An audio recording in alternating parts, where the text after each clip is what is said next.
A gente tem que pensar que a ciência, ela é uma ferramenta criada por pessoas com o intuito de entender melhor a realidade. O El Niño, ele é um fenômeno climático natural da Terra que ocorre de tempos em tempos. Então, pensa você que lá no passado, em 1877, 1900 e bolinhas, nós já tínhamos o El Niño ocorrendo. Só que nesse período muito remoto, a gente não tinha tecnologia igual a gente tem hoje. A gente não tinha uma live como essa, onde alguém da ciência está vindo aqui para trazer um tipo de alerta ou para avisar a sociedade com antecedência. Isso não tinha.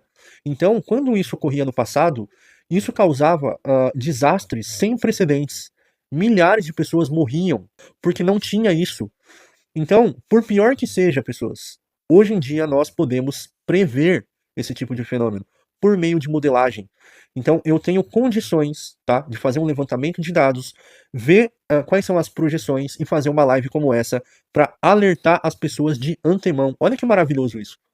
Desse ponto de vista, a ciência e a tecnologia, que andam de mãos dadas, na atualidade estão dando as mãos para a sociedade, falando assim, pessoas, olha só, nós estamos aqui para trazer novas informações e novos alertas. Isso é uma narrativa científica, é uma narrativa que ocorre por meio de dados. Desse ponto de vista, preste atenção agora.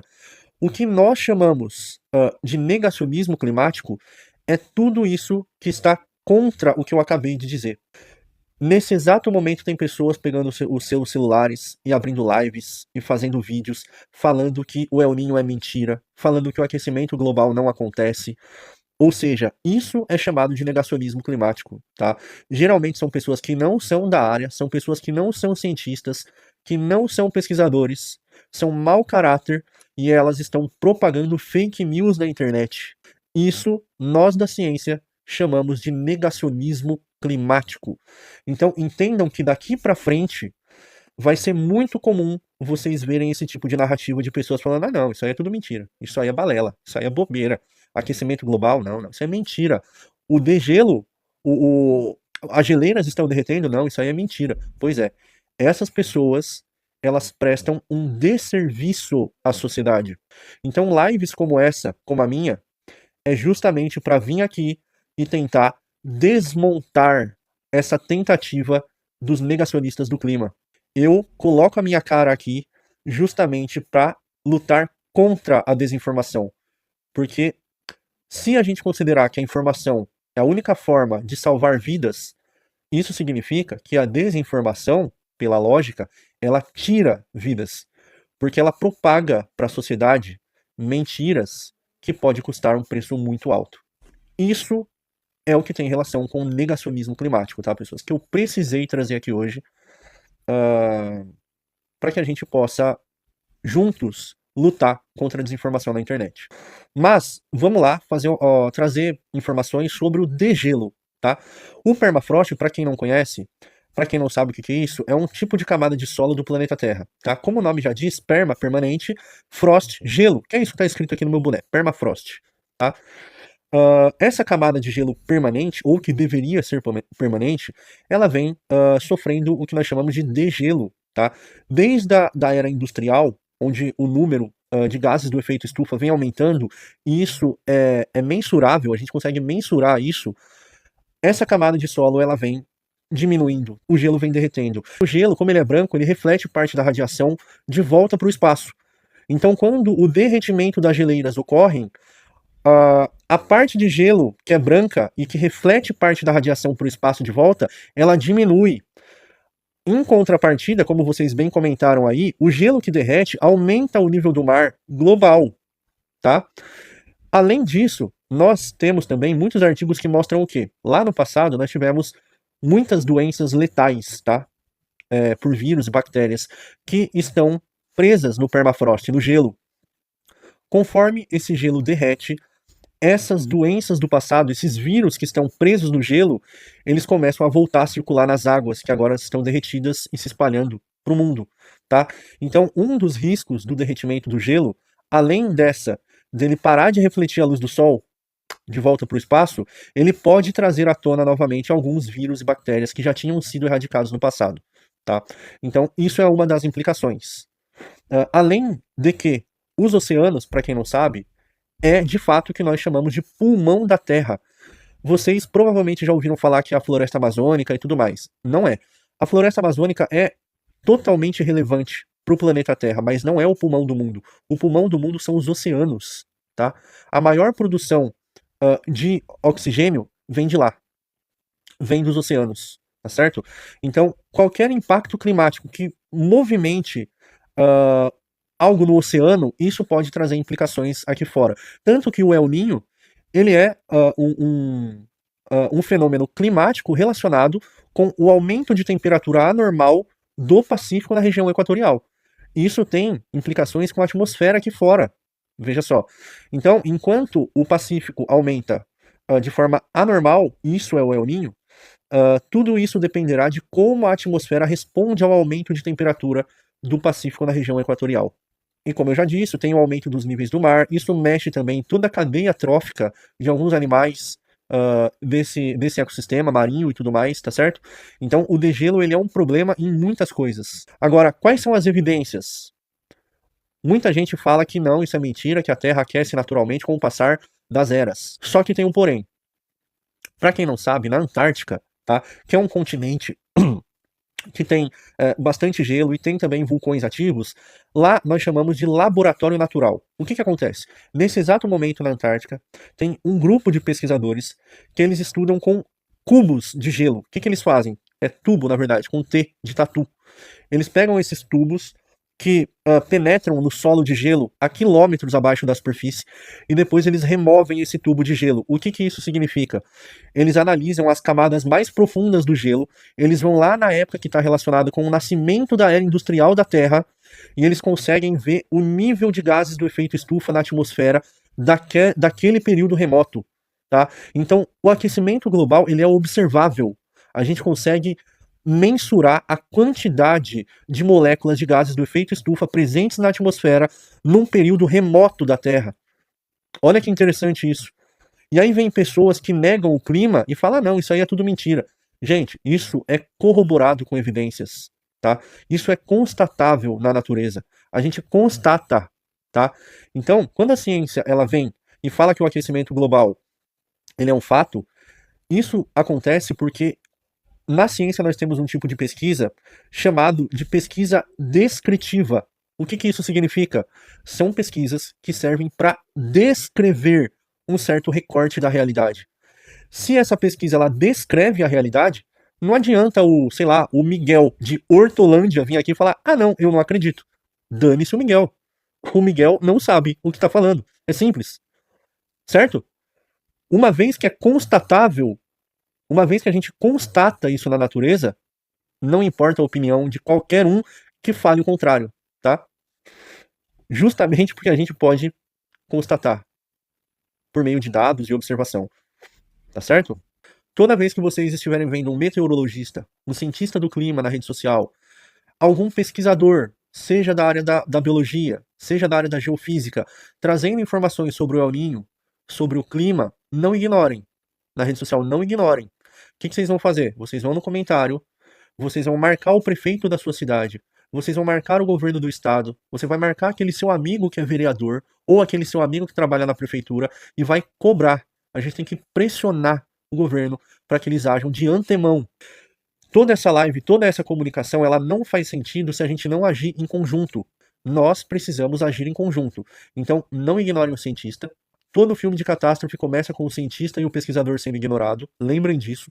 Todo filme de catástrofe começa assim, quando pesquisador e cientista é ignorado, tá? Não ignorem, não ignorem. Segundo, todo mundo que vocês verem na internet falando que isso é mentira, que o El Niño é mentira, que o aquecimento global é uma farsa, essas pessoas não são cientistas.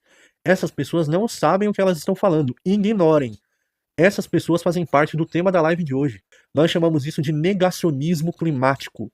Toda vez que uma pessoa pega um celular para propagar uma desinformação, isso tem um preço muito alto a se pagar. Isso custa vidas. Esse tema que eu trouxe hoje, ele está totalmente relacionado com a crise climática que nós estamos vivendo na atualidade, com o El Niño, com o aquecimento global. Por quê? Porque não adianta nada eu vir aqui e trazer informações com dados científicos, sendo que saindo daqui você vai ver uma outra pessoa falando o contrário do que eu falei. Então, essas pessoas são negacionistas climáticos. O aquecimento global é real. os efeitos do El Niño são reais, a gente tem que se proteger e tem que ficar alerta. Ponto. Isso também faz parte do meu trabalho. Eu preciso combater isso de frente. Senão meu trabalho não faz sentido, tá? Senão meu trabalho não faz sentido. Então, eu tô dando minha cara a tapa aqui para combater pseudociência. Ou seja, o que é pseudociência? É tudo aquilo que se mascara de científico, que tenta se disfarçar de ciência, mas não é. Pseudo significa falso, tá? Então, pseudociência é o que nós chamamos de falsa ciência. Então, um dos meus combates aqui é contra a pseudociência. Então, todos os assuntos que eu trago aqui, sobretudo esses atualizando sobre o El Niño, tem todo um levantamento de dados, tá? Uma revisão sistemática de artigos para que eu possa falar sobre isso. Senão, eu estaria prestando um desserviço e propagando desinformação na internet, que é o que muita gente faz, tá? Muita gente faz. A gente tem que lembrar que a Terra ela tem realmente ciclos naturais que atenuam o aumento de temperatura. Só que é notável que as ações antrópicas e o aumento populacional, sobretudo a partir da era industrial, nós influenciamos diretamente no aquecimento global. Então é possível medir e mensurar, e a gente constata que a ação antrópica a partir da era industrial contribui diretamente para o aquecimento global, tá? Isso é constatável. Nós, como seres humanos, contribuímos com o aquecimento global. Isso é verificável. E todo mundo que fala o oposto disso é negacionista climático, incluindo pessoas que têm um pedaço de papel escrito diploma. Lembrem-se que nós temos físicos que falam que a Terra é plana, nós temos biólogos que falam que o aquecimento global é uma farsa, nós temos geofísicos que negam a crise climática. Então, essas pessoas, elas não fazem parte do consenso científico. São pessoas desonestas intelectualmente. O pessoal perguntou sobre o tsunami. Gente, o El Niño não causa tsunami, tá? O El Niño não causa tsunami. O El Niño, ele não causa terremoto também. Por exemplo, eu vi muitos vídeos sensacionalistas na internet do pessoal associando os terremotos da Venezuela, que ocorreu de forma seguida, que foi um evento raro da ótica da geologia, com o El Niño. Não é verdade, tá? O El Niño, ele é um fenômeno climático totalmente atrelado com o aumento de temperatura anormal da região do Pacífico, do Oceano Pacífico, na região equatorial. O aumento de temperatura anormal do oceano afeta os efeitos atmosféricos aqui do lado de fora, o que impacta de forma global. Tá? É um fenômeno climático natural que ocorre de tempos em tempos. Não é gerado pelo aquecimento global. Porém, preste atenção aqui, o aquecimento global ele intensifica os efeitos do El Niño. O El Niño é um fenômeno natural. O aquecimento global, hoje em dia, intensificado pelas ações do homem, ele também intensifica o que ocorre com o El Niño. Mas o El Niño não é gerado pelo aquecimento global, mas são coisas relacionadas nesse sentido que eu acabei de falar. Enquanto que terremotos, eles são fenômenos naturais geológicos totalmente relacionados com a movimentação de placas tectônicas ou pela tensão geológica acumulada ao longo de décadas ou centenas e até milhares de anos nas placas. Então, quando há uma movimentação nessas placas, isso desencadeia terremotos. Tá? Então, terremotos são fenômenos geológicos, enquanto que o El Niño é um fenômeno climático. Uma coisa não causa a outra. Agora, tsunami pode ser causado por terremoto. Agora, o El Niño, ele não causa terremoto e não causa tsunami. Por que você decidiu usar a sua experiência para alertar a população? Você está vendo descaso ou fake? Sempre, Érica. A sua pergunta é fundamental. Até peço para o moderador que fez um excelente trabalho agora em selecionar uma pergunta como essa. Ô, Érica, a gente sempre vai estar em paralelo com a desinformação. Então, o trabalho do divulgador científico, ele é um pouco diferente da área educacional no geral ou dos pesquisadores que estão em laboratórios nesse momento. Eu vou te explicar. Vamos colocar assim, ó, o professor de biologia, o pesquisador ou cientista, né, biólogo, e o divulgador científico. Esses três pilares têm que andarem de mãos dadas. Por quê? O professor em sala de aula, ele vai passar para os seus alunos aquilo que o biólogo pesquisador descobriu na natureza. Então, o biólogo cientista, ele descobre, o professor em sala de aula aplica, o divulgador científico, que é o meu caso, eu trago para vocês a informação e os alertas necessários. Enquanto que vocês, como sociedade, têm que compartilhar o conteúdo. Quando tudo isso ocorre de mãos dadas, a gente trava uma conexão que desencadeia em salvar novas vidas, em propagar informação de qualidade, entendeu? Só que na contramão disso, a gente tem que lembrar que tem pessoas propagando desinformação, que vai na contramão de tudo isso que acontece. E aí é uma pedra no nosso sapato, que a gente tem que vir aqui e tentar alertar vocês de que essas pessoas estão fazendo coisas que não deveriam. E o preço a se pagar é altíssimo, são vidas, tá? Então, eu não sei se deu para entender o que eu tentei explicar, mas eu espero que vocês tenham entendido. Não viu o que se passou até agora. Você acha que podemos ter uma mini era glacial? Porra, uma mini era glacial? Eu, no momento, doutora... Putz, eu perdi o seu nome, me perdoa. Deixa eu ver se eu acho aqui. Doutora Bianca. Muito prazer, não sei se é a primeira vez que você tá aqui, tá? Para eu trazer uma resposta para sua pergunta, eu preciso estudar, fazer um levantamento de artigos para eu não propagar uma notícia falsa, tá? Então, o que me separa aqui na internet de pessoas que falam qualquer coisa que elas querem falar é o que eu chamaria de honestidade intelectual. Então, eu, como uma pessoa responsável, preocupado com a sociedade que me cerca, eu devo te dizer que no momento eu não tenho essa resposta, tá? Para eu trazer uma resposta responsável, eu preciso fazer um levantamento de artigo, um comparativo, ver se isso que você propõe está de acordo com o consenso científico, e aí sim eu posso trazer uma resposta para isso. No momento, eu não tenho nenhuma credibilidade para te responder, tá? Posso tentar trazer algo a respeito disso numa próxima live, mas no momento eu não tenho nenhum embasamento científico para te trazer uma resposta. Se eu te trouxesse uma resposta, ia ser o que eu acho. E o que eu acho não é relevante.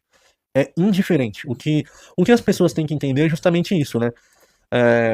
Da ótica científica, a ciência, ela independe do que as pessoas acham, né? Justamente porque a ciência, ela trabalha na descrição da realidade, tá? Então, eu sou um mero... como que eu posso dizer? Eu faço a ponte da informação, daquilo que a ciência descobre para a sociedade, tá? Então eu não posso falar algo que eu acho aqui. Não tem a menor relevância. O que eu acho, enfim, não há relevância naquilo que eu acho. A natureza, ela é indiferente às nossas vontades e às nossas crenças. A natureza acontece.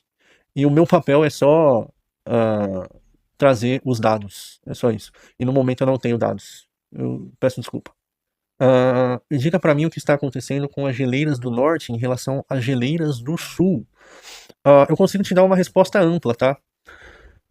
Uma resposta mais ampla e não tão específica, falando de cada uma delas, é que as geleiras, elas têm um papel fundamental para o planeta Terra na manutenção climática, tá certo? De modo que, no geral, as placas continentais de gelo, elas contribuem para que o próprio gelo consiga refletir parte da radiação solar que penetra na nossa atmosfera. Então, pensa você nessa dinâmica. O Sol, ele emite uma radiação que entra aqui no planeta. Quando essa radiação ela encontra as placas continentais de gelo, o gelo, que é branco, ele reflete parte da radiação para fora, de volta para o espaço, o que minimiza ou regula o clima atmosférico da Terra.